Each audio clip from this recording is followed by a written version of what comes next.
mana shu kasallikdan qutulganim uchun men Xudoga ming bor shukrlar qilaman. Shu maqsud va ko'z kasalliklari bo'yicha klinikasiga keldim.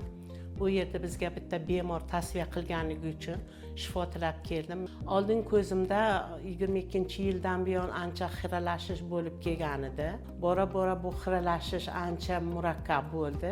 Mana shu 24-25-yillarga kelib ancha menga muammo tug'ildi. Men birinchi marta kelganimda meni bu yerda qabulgohda qizlar kutib olishdi.